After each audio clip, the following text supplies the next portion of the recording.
اور ہم وہ واحد ملک تھے مسلمان دنیا میں جس نے فیصلہ کیا کہ رمضان کے دوران ہم تراویحاں بند نہیں کریں گے،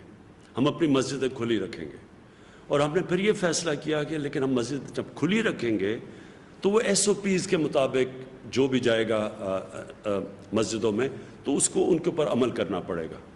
تو پہلے تو میں علماء کا شکریہ ادا کرنا چاہتا ہوں کہ انہوں نے اس کے اوپر بڑی احتیاط کی، اور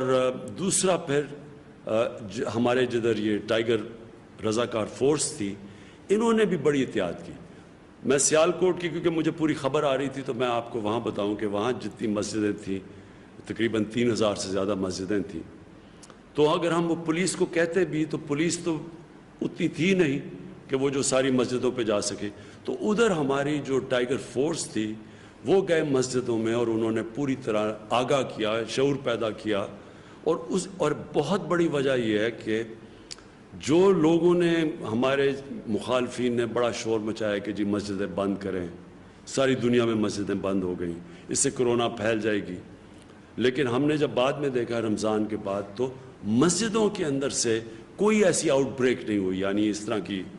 جو کرونا لوگ سمجھ رہے تھے پہلے نہیں پھیلی۔ اور آج ہم دیکھ رہے ہیں کہ دنیا نے اب مسجدیں کھولنی شروع کر دی اور انہوں نے بھی ایس او پیز کے ساتھ کھولنی شروع کیا۔